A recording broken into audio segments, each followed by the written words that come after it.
Part of the reasons why ZANU-PF wants to mutilate the constitution of 2013, that was overwhelmingly done by the people of Zimbabwe and voted by the overwhelming majority of the people of Zimbabwe. They are advancing this notion that they are carrying out these changes because elections had become a business. I think it should be a business in its real sense. Who is creating it to be a business? By the way, it is ZANU-PF. I think it must be underscored that ZANU-PF is running out of the explanations of this constitutional mutilation. Every reason they try to advance, it is insane. Greetings and welcome to your lovely channel once again. If you're watching us for the very first time, please don't forget to subscribe. According to the state media, it reports that the voters' roll is set for a significant overhaul as the government prepares to transfer its custody back to the Registrar General's office through the Zimbabwe population registry system. This integrated digital platform will automatically update birth and death records in real time, addressing ZANU-PF members after a special provincial coordinating committee. It is surprising that ZANU-PF members are allowed to meet, the ministers are allowed to address their members, but other opposition, in fact not other, all opposition political parties are not allowed to do so. So speaking at a special provincial coordinating virtual meeting yesterday, Home Affairs and Cultural Heritage Minister Kazembe said the computerized system would revolutionize the management of the voters' roll by ensuring continuous, accurate and up-to-date information. The meeting, attended by senior party officials from Harare, unpacked constitutional amendment number 3 ahead of nation-wide consultation.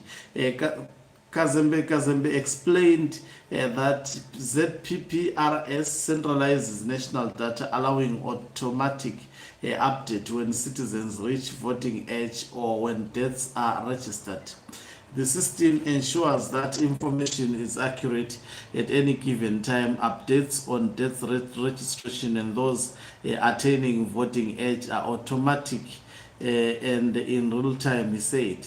Historically, the voters' roll was housed under the Registrar General's office before changes made during the COPAC constitutional reform process, which, by the way, was backed by the people.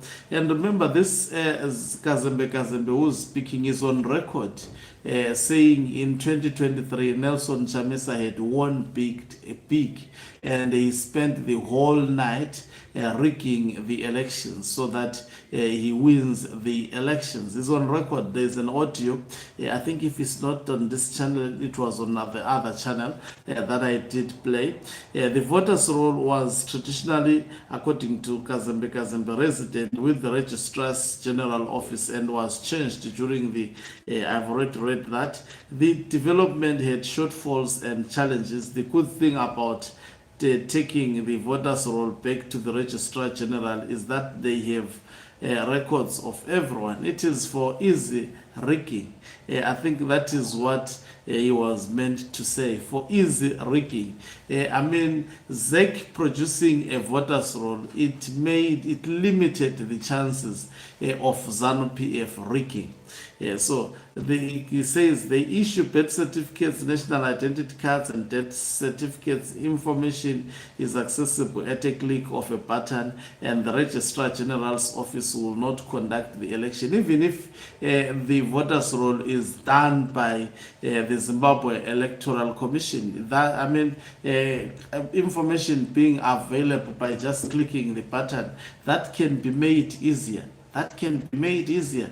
That cannot be a reason. I mean, these people think that you are speaking that information to wrong citizens who understand their rights. Maybe if you are speaking to dum-dums like you, it would be, but the Zimbabwean citizens understand that Kazembe is simply waffling.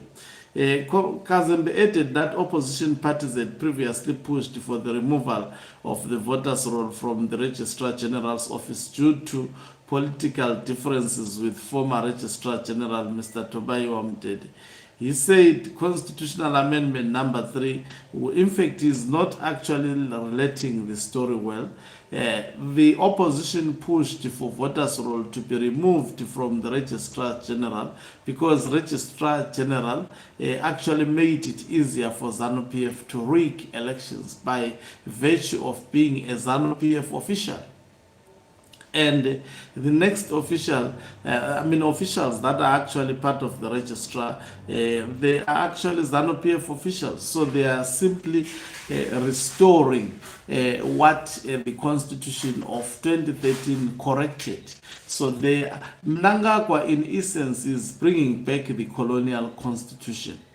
He said Constitutional Amendment number 3 would also facilitate the creation of a delimitation commission and address concerns regarding the country's election cycle. Comrade Kazembe added, it's written like that on this state media I'm reading, that frequent elections have kept the nation in perpetual campaign mode, which impedes development. We've heard this tired story from these ZANU-PF officials. They are reading from the template of Professor Jonathan Moy. He's saying we are living for elections, and elections have become a business for others. It's a business for you, especially for Emerson Tambuzo Mnangagwa and the Zwikanandas. Elections have been made a business by ZANU-PF itself, and it will continue to be business. The vicious cycle started with internal party elections, including district coordinating committees, followed by primary elections before harmonized elections. There was no rest. It was fight after fight, he said. It was fight because ZANU-PF makes elections to be a fight, to be a matter of fighting rather than a matter of actually giving people their chance to choose their preferred leaders and deploy the citizens to actually work for them. Turning to presidential election, Kazembe said they have often been manipulated by Western countries and their allies to destabilize African nations. How will Western countries manipulate the elections? How will there is absolutely no way Western countries manipulate elections. How do they manipulate elections? Elections are done by, Zimbabwean people, and Mnangagwa rigs them. No Western country has actually. I wish Western countries could take the regime serious and do what they do to other dictators around the world, like what they did in Iran. I wish they could do so to these thugs. So it goes on to say, House of Assembly election results often remain uncontested, while the president is subject to humiliation. Is it humiliation? The president is supposed to be elected by people, you fool. If people don't want you, then if they want to humiliate you, so be it. So be it. Yet he leads the most popular party. Popular party, how? How? If he leads the popular party, why is he afraid of presidential election? It is the people of Zimbabwe. They go on to cite South Africa and speak hogwash.